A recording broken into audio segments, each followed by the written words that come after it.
Hi, and welcome to Culture of Caring. I'm your host, Natalie Boyle, and really excited to be back with a new guest this week.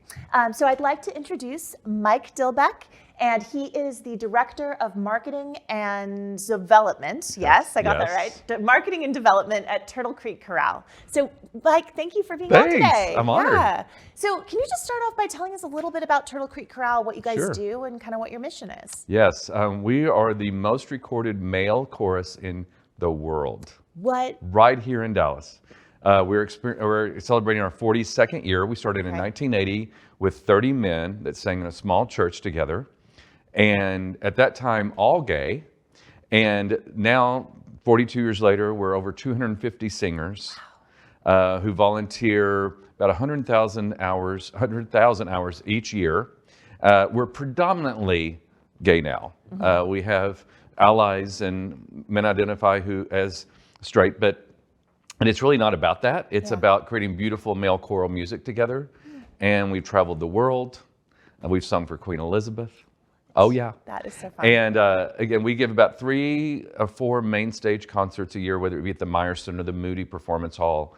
And tens of thousands of patrons come to see us. That is very cool. Yeah. And so you said it's a group, you've been around for 42 years. 42 years.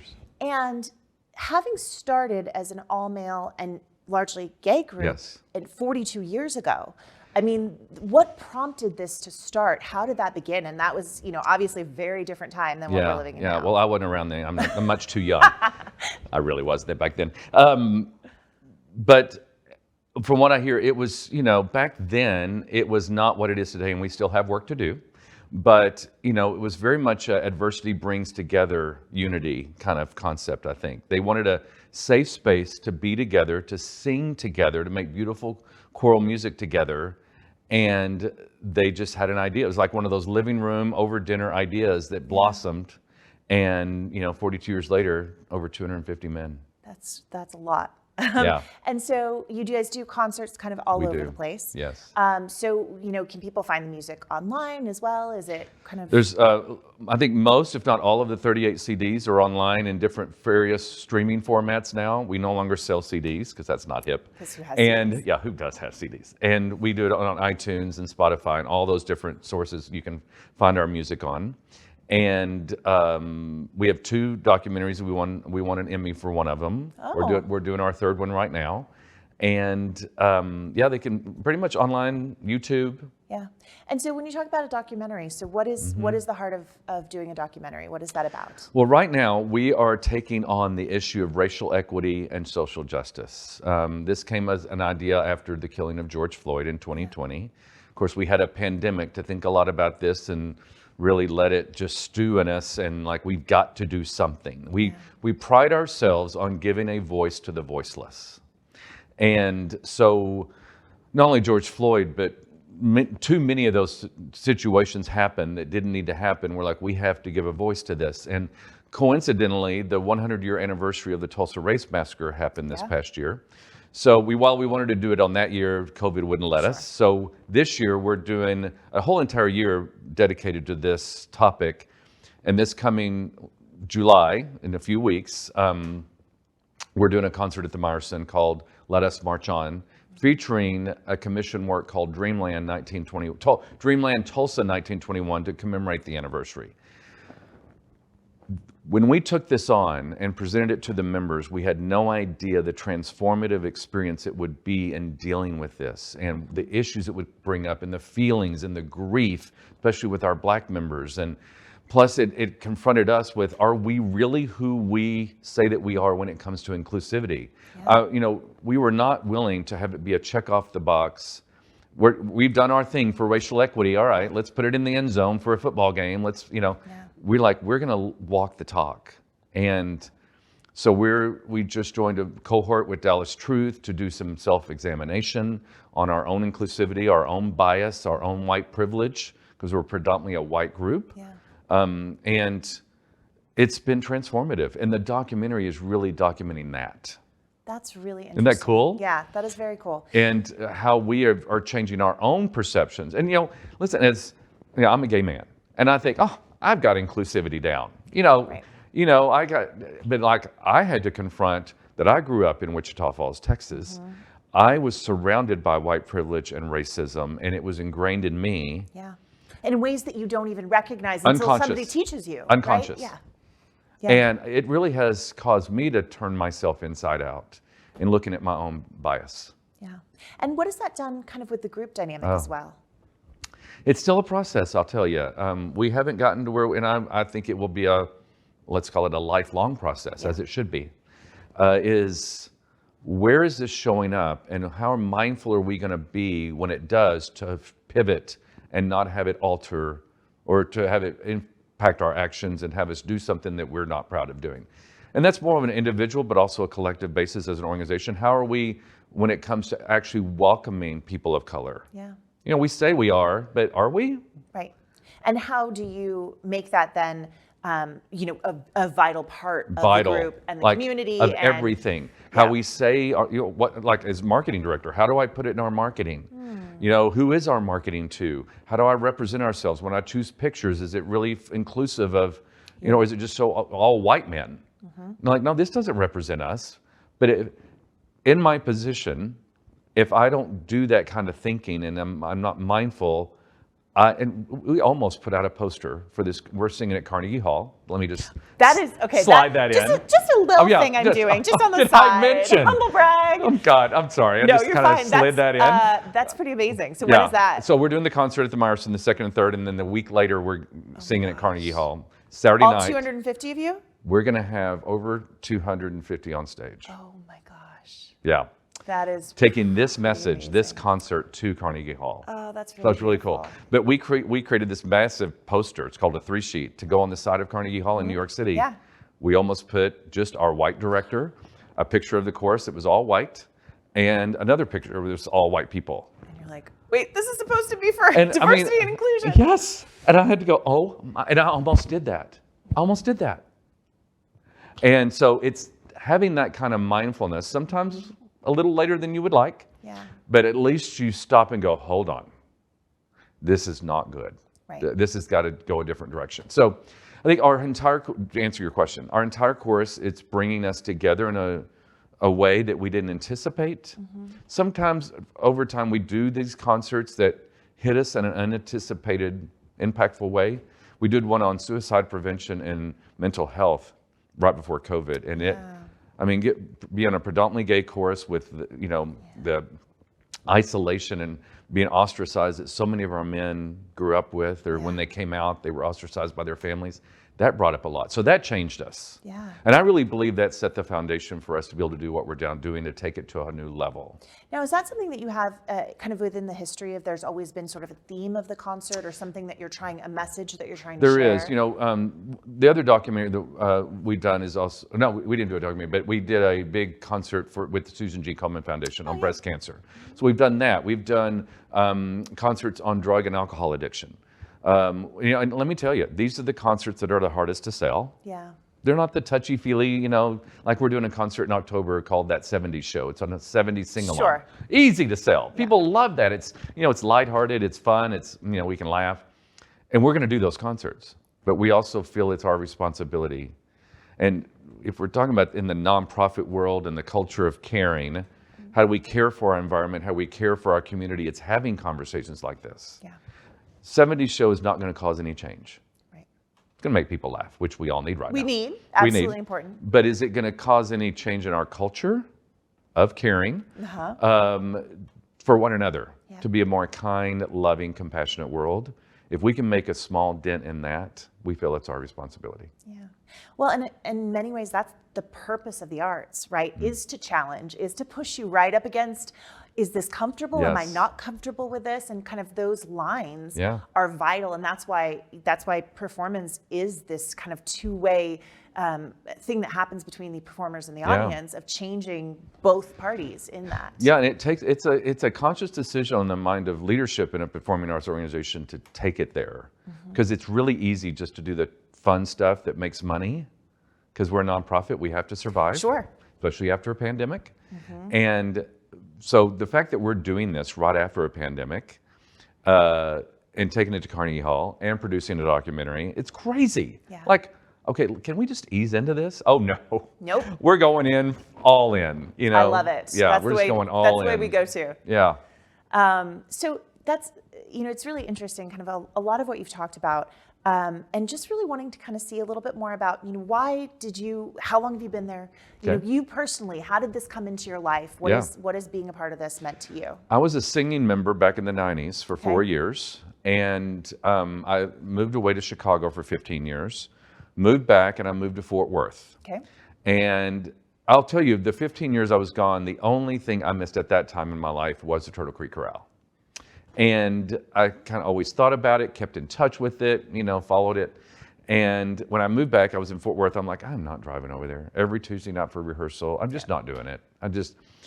And then I came to one of our holiday concerts, and their 4 shows sell out every year. And I cried. Yeah. And I came out at intermission going, I'm in. Yeah. And I started driving over Fort Worth. I then got cancer twice in 2 years. I'm all good. But then I started driving here all the time for healthcare. And then I said, I'm just moving back. And so it all worked out. But then I had to really confront, I was self-employed. I was a professional speaker for a long time and video and film producer.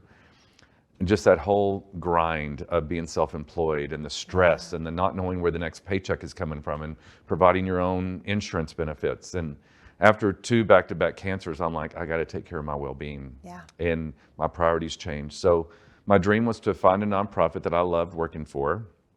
At my age, at 58 years old, I didn't want to just, I wanted to wake up every morning and love what I do. Yeah. I wasn't willing to take a job just to take a job. Yeah. And I pinch myself today that this, through a series of events, fell in my lap. And not only I was a member of the organization, passionate about the organization, and now I get to represent it and sell that's it like your real and job raise money. now. That's my real job. Yeah. Pinch me. And is it hard? Absolutely. Nonprofit's hard. It is hard. We don't get paid enough money for what we do. We don't have enough staff. We wear too many hats, and yet I wouldn't change anything.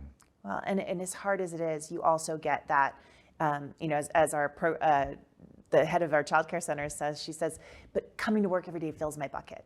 So Yes. I get that from work, is. and that makes up for, in a lot of ways, how hard Absolutely. it can be. And the joy that you get by getting to know that you're giving back every single day, and that, I love that you got to do that. And congratulations on finding that. Thank you. I've been there 3 years. So I've been doing this job for 3 years. Was first just a director of development, and then but during COVID, through a series of events, they asked me to be both. I don't know why I said yes. I tell my boss all the time, why did I say yes to this? Mm-hmm. Yeah, we have a lot of double titles in our organization. So it's lot. philanthropy and strategic planning, staff and operations. Which only says we wear too many hats. Exactly. But have fun doing it most of the time. Most of the time. Yeah. So I'm trying to think of, where else we want to talk. What has it meant in your life to have something that's this performance-based, this outlet for you?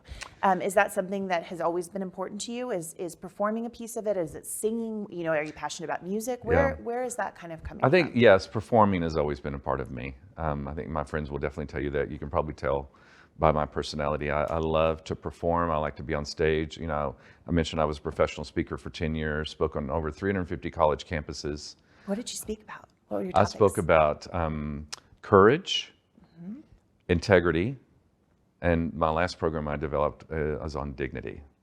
So tell me about that. That's the one that gets people like, Dignity is our inherent right to be valuable and worthy.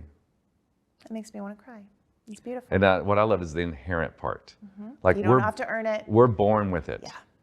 Now, unfortunately, over the course of time, at whatever age, we're told something, and we're like, you're not good enough, you're too fat, you're too this, you're too that. We hear things and we experience things that allow us to tell ourselves, you're not worthy, you're not loved, you're not worth it, you're not this, you're not that, whatever we attach that to. And unfortunately, we've had too many dignity violations in our life that I'm out to. My personal mission in life and everything I do is to create a world where we all know ourselves as valuable and worthy. I absolutely love that. Yeah. we have a series of values that we use at Mommies in Need, and in one of them, we have a phrase that we use that says, give grace to others and to ourselves. Yes. And it's that piece of giving it to others easy. To ourselves? Gosh, is that hard? It's and because hard. we've all built up wounds, and then wounds build scar tissue, Yes. and all of that. And so, I'm not sure if you know this, but I started Mommies in Need because I'm also a cancer survivor, and I had very young kids when I went through that. Yes, Debbie did tell me. But something you said earlier is the wounds of having had your body betray you in that way. Yes. And how there's also a weird guilt almost associated with it. I don't know if this was something you experienced, but it certainly was for me, of this, I felt like I was a burden to a lot of people. Oh, yes. Like I wasn't there for my family the way I wanted to be. And so, I think that that's just one example of something that you go through, and then you build up these little things. And so talking about being, having a respect for yourself and a love for yourself in that way. I Oh, think how is much I beat beautiful. myself up Yep. for going in debt and, having to take out savings account and being a burden on others. And, people would raise money for me and I felt guilty about that. And just, but it's that giving grace to yourself. Like, people are like, you're going through something. And 2 years in a row. Yeah. Now, was it a recurrence of the same thing? It was two separate. Oh my gosh, okay. No.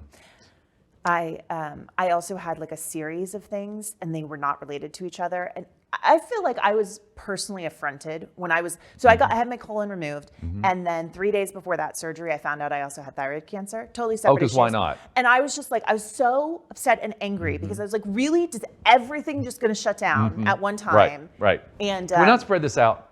yeah, exactly. But in the other hand, then you're like, okay, well, Let's just get it all handled get at one through time. it and move on. And you said you're doing well now. I am. I had stage 4 melanoma. Oh my goodness. Yeah, so dealt with all that and all the treatments. And then a year and a half later, stage 1 prostate. Gosh. So went all through the radiation, 48 days of radiation for that. Yeah. Yeah. Well, I'm glad that you're doing well. I'm doing fine. Thank you. And you too. Yeah, thank you. I know it's like a Cancer weird, Survivors Unite. I know it's that celebratory, and every year when know. you get your scan, and I, even though I know, hey, I've been doing well, it's always kind of in the back there, and it's always something to celebrate every year. And still struggle with giving myself grace. I know it's so hard. Why is that so hard? I think we're just not raised that way. So when you talk to people about dignity, what are some of the steps that you can do to start to give yourself that permission back to take up your space?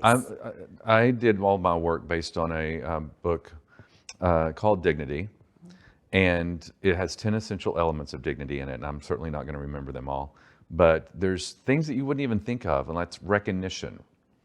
And it's mostly what can we do to show others dignity. Yep. And so this program that I did is mostly about that. Now that's a whole different conversation on how to show ourselves dignity. Yeah. It's like giving grace versus showing ourselves grace. So this initial program that I developed is on showing others people dignity. So in any given situation, we're going to recognize them for their value and worth, acknowledge them, praise them, celebrate them for what they did that was good, or just anything. We're so quick to tear people down. Yeah. One of the quick mantras in my program is, in any given interaction, we're either going to build somebody up or tear them down. Let's choose the good one. Yeah, let's choose that. But unfortunately, especially in this world, divisiveness world we live in, there's way too much tearing down and way too much making it personal. And I'm the quick first to say, I'm not saying don't have an argument. Sure. And you can disagree. Productive struggle Yes, is vital. absolutely. But don't tear the other person's dignity down in the process. Yeah. Don't make them feel worse about themselves than before the conversation started. So bringing in recognition, bringing in acceptance of all identities and differences, and appreciating those differences is another one. And accountability, like holding ourselves accountable when we do violate someone's dignity, and apologizing for that. I preach the gospel that apologizing is one of the greatest gifts you can give yourself. Yeah. Granted, it's a gift to give somebody else.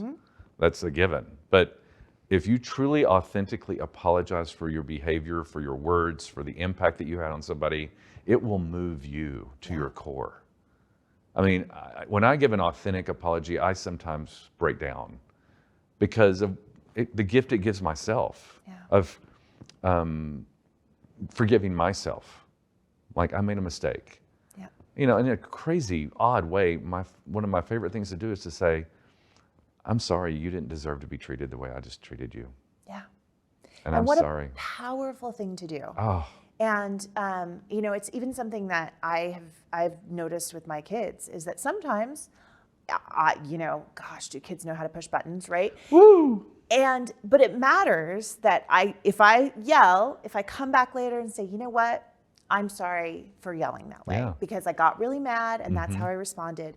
But of modeling that piece of saying, you Completely. know, apologizing, because I think there's this very American thing about like being right and I'm not going to apologize and I'm not going to back down and Being that's righteous being is the forceful. toxicity of life. And really that the much more, in some ways, powerful position to come from is one of humbleness and one of Absolutely. saying like, I'm going to screw up, you're going to screw up, we're all going to screw up. And that's a beautiful part of Yep. life.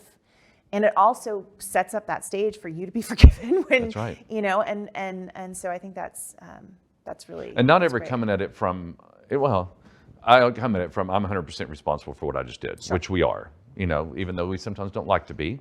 We like to think it's somebody else's fault that I just did what I did. But no, you're responsible for every single thing you say and how you act.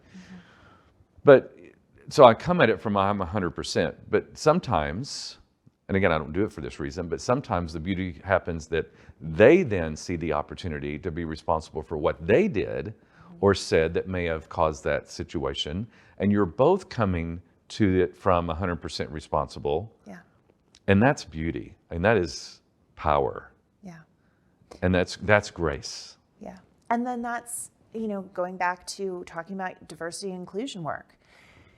If you're not, I mean, that is probably one of the base foundations is that let's start off with having dignity for everybody. Everyone. And Not just say everyone and then not really these people. yeah. So another value that we talk a lot about is authenticity. Yeah. And that piece of wanting to value people for who they are as a specific individual and saying, you know, it's the celebration of differences, right? Of saying that this world is a better place because there's people that are different. Not a and have- tolerance of differences. No, a celebration. Oh, I hate that word tolerance. Yeah. Celebration of it. Like, we love what you bring. Yeah, I think that's fabulous. Okay, so as I prepped you for ahead of time, Whew. And In it's your fault talking that about- it's your fault that today went the way it did because you put the word failure in my. well, and so, you know, we call it Failed So Hard. That's just the name we put it on. But really, it's our company's way of starting to say, let's normalize making mistakes. Let's normalize screwing up. Let's normalize all of these things so that that doesn't become a place of, you know, where you have this work trauma of like you mess up, you have to hide it because you're going to get in huge trouble. And instead, let's just go, okay, I did that. Put it out on the table. And so we ask our guests, like, is there a failed so hard or a failed forward or something that you'd be willing to share? So I came in and thought, God, and I felt so arrogant, and so am I so blinded? Because I couldn't think of one. I mean, I did think of a couple that, okay, I can talk about that. And then people that are watching this or listening to this do not know that I was late today. And I hate being late. Hate it. I'm just so big on punctuality. But I think what I failed at today, which is, I'm like, wow, this happens across my life, is I get in such a hurry and I think I read something right, and then I read something and I make it like this is LBJ, right? Yeah. I thought it was going to be on Stemmons. So I planned my time accordingly. Yeah. And then I thought, I have time to stop and get a burger. I'm sitting there waiting for my burger, hadn't come yet, and I looked at the directions. I'm like, wait, it says 18 minutes. If I'm going to be on Stemmons, why is it? So stark realization of, holy, you know what? It's not on Stemmons. Yeah. Well, you were fine. I know, but still, it's an example of getting in too much of a hurry, not being mindful, not slowing down, which is the story of my life. Yeah. My failures happen when I don't slow down, take the time to be thorough in whatever I read, or to whatever there is to comprehend or hear, and I'm off to the races with my own assumptions, like, oh, I got that, I understand that. Fine. I know where I'm going. Somehow and I know this is not true, but I always think that I'm 15 minutes from anywhere. I'm just like, oh, it's going to take me 15 minutes. And it never takes me 15. Especially here in Dallas. I have to say that I am not the always on you're time not? person. Oh. No, I'm kind of a rolling like a hot mess at the last second kind of person. I have a tinge of the ADHD, and so I get this time blindness. And somehow I'll just be like, oh yeah, I can 100% get there, or I can get ready in 7 minutes, including makeup and curling my hair, or whatever that might be. And these unrealistic things that we tell ourselves. Yes, exactly. And then I'm just sitting there having a leave. I could have been here totally on time, but instead you got to have a burger. Hopefully it was delicious. It's fattening, but it was good. So, just wrapping up, I know we kind of jumped We on went topics. all over the I love board. it, though. It makes me so happy. Is there anything that's coming up for Turtle Creek Chorale Yeah. that you want to, tell us about, or ways people can learn more or get involved? Like, are you recruiting for more singers? Like, how does that work? We're always open to more singers, and so that's we only do that at certain times of the year. But you can go to our website. So, key thing to note is our website is turtlecreekchorale.com. Perfect. And it's CHORALE, and it's all one word, Turtle Creek Chorale, as far as the website is. And then, yes, we have coming up, depending on when people are hearing this or listening to this, it may already have been passed, but July 2nd and 3rd, 2022, at the Meyerson Symphony Center is the Let Us March On. We want everybody there. Yeah. There's 10% of the Meyerson is allocated now to pay as you wish. Oh, We do that's not wonderful. want, we don't want anybody to not come because they, for whatever reason, can't afford the ticket price or whatever. And is that a child-friendly event? Is that something that people... Probably or is it not a that little bit one. 70s show in October would be really good. This is really heavy. I mean, so just to tell you, just so I don't scare people off, the first half is looking back, including the Tulsa 1921 massacre. The second half is looking forward. Our season theme is forward, especially coming out of a pandemic. How are we looking forward? And so how are we going to build bridges and build a community of compassion that we want to build looking forward? So that's the second half. So it's very inspiring. So it lots of ends John hopeful. Legend. But every song, every piece in this show is either written by and or composed by a Black artist. Wonderful. So it's going to be great. So 2nd and 3rd at the Meyerson Symphony Center. Come to New York and see us at Carnegie Hall. Sure. I'm just going to... Just fly. I would love to. Gosh, that sounds and then fun. in October is that 70s show, a sing-along for the entire audience with us. We're kind of known to say to people, our director says at our holiday concerts, don't sing along. Person next to you doesn't want to hear you sing. But now this is our permission to sing along. And then our holiday show in December. With the North Texas Children's Choir. I think that's the name. Fun. I love that. Yeah. Okay, well, it has been just such a pleasure I getting know, to I talk loved to it. you. And I'm just so grateful to you for coming on and sharing, all the things. I know I'm going to go home with some of those thoughts around dignity and just remembering that as I move through the world. Yeah. So it's a conversation worth having every day with ourselves. Absolutely. All right. Well, thank you so much welcome. again for being on. Thank you guys for listening, and we'll see you next time.